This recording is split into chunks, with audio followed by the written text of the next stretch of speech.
Salutations everyone, this is Razor bringing you guys some Battlefield 4 domination action here with the M16, and this gameplay might look a little familiar to some of you. I used this gameplay for the premiere episode of my Battlefield Stories series, which will be continuing with hopefully weekly installments to the series.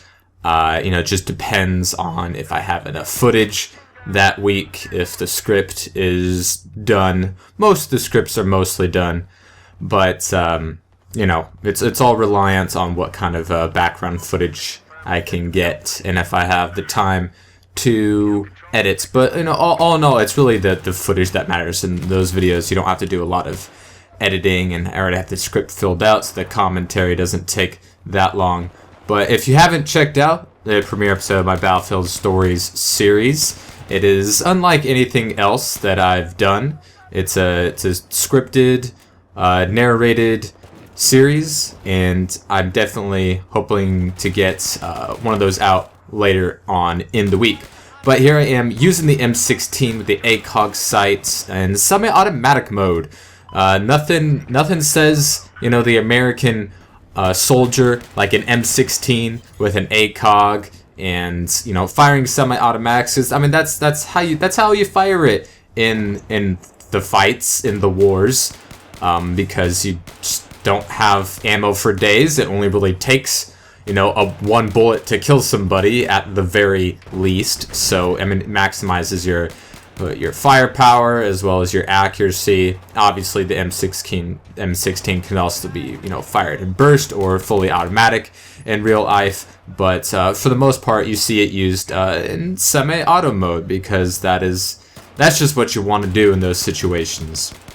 And I like the M16 as a gun in most games. It's a pretty standard, tried and true weapon for the most part. You have your AKs, you have your M4s, you have your M16s, you have your P90s. The guns that you see in like every modern first-person shooter. Well, I guess with the AK doesn't even have to be that modern.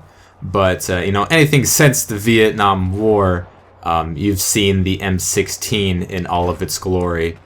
And usually when you see the M16 in like a movie or a television show, a mini-series, it's it's with an ACOG sight and like a laser attachment, and usually like a noob tube. So I think I have the laser. Yeah, I'm pretty sure I have the laser sight on this gun. Not with the grenade launcher though, because I don't care how realistic I can be in a game. I'm not going to be a scrub if that can be avoided at any cost. So no noob tube for me. Not necessary. And the M16, I mean, really any of the assault rifles, really, you don't see being used in semi-auto mode because, it's an assault rifle. The DMRs are in sniper rifles really the only thing you're going to be able to see semi-auto when it comes to primary weapons. But the M16, I think, finds a lot of advantages in semi-auto.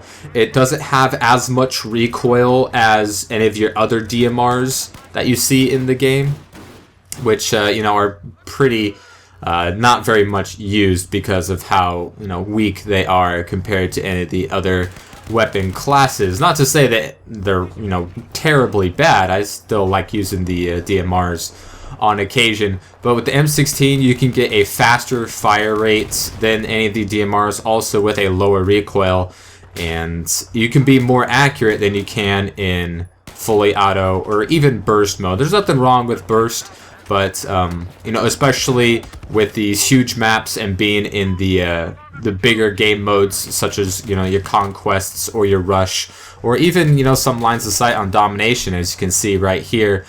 Semi-automatic mode will maximize your accuracy and your lethality. It's definitely not going to be something you're going to see a lot of people using, but it's a lot of fun. It's it's kind of the most realistic gameplay you can get. The M16 with an ACOG, taking people one bullet at a time, and I think it's fun. It adds to the realism, and Battlefield 4 is really the most realistic first-person shooter you can get on the market right now, just with the graphics, the scale of the battles, vehicles, the weapons, It's all good stuff. I myself, like I've mentioned, not a big fan of vehicles. Really in any video game. I don't care if it's Battlefield or Call of Duty or Halo or fill in the blank first-person shooter. Not a vehicles guy, because if I'm playing a first-person shooter, I want to shoot in the first person. That's kind of, I think, the point of the game. So, people hopping in their Titans and their tanks and their helicopters, that's just not me. I much prefer to be a foot soldier, dealing out the justice with assault rifles and pistols and shotguns and sniper rifles. And Battlefield 4, you can do a lot of different things, play the game in a lot of different ways to your choosing. I understand the point of using vehicles. They're insanely strong, overpowered 90% of the time. I mean, at least if they have weapons attached to the vehicles. I wouldn't really consider like an ATV or something like that to be overpowered, like a motorcycle or something, because it really doesn't offer much offensively outside of being used as a suicide bomb. But obviously you use tanks and battle hinds and jets to your advantage to win the game, but that's not how I have fun. This is how I have fun. Using the M16 with an ACOG, semi-auto, taking people out, capping flags, playing the objective like a boss. It's what I do. It's how I have fun. You might have your own little way of playing the game, and that is perfectly fine. Do what you want to do. This game is big enough and awesome enough to allow you to pretty much do whatever you want and still be viable to the cause. Here's a lot of people coming out of their spawn. They can't take me out. They aren't as accurate as an M16 with ACOG and semi-auto mode engaged. They can't take me out. I'm just too good. But of course, sometimes I'll run into someone with a DMR or a sniper rifle, or hip firing with a PDW, and they just, the bullets just happen to fall in their way, and there's not really that much you can do about that. But with this type of setup, you can play smart, you can play effectively at long range. Obviously, keep all of your engagements mid to long range. They will be in your favor, and you can also hold down the objectives just as good as really any other class. Adds the versatility of an assault rifle with the accuracy of a DMR in this setup. Not many people are going to be using it. It might not be considered the best thing to do in the game, but it's a setup that I find success with from time to time. It's not as tried and true as using the old F2000 every game, but I can still find success such as this game, where my final score is going to be popping up here any second. 30-9 with the M16, top of the board like an MVP, doing what I do, Andrew McCutcheon style. And I hope you guys enjoyed, and I will see you next time. Peace out.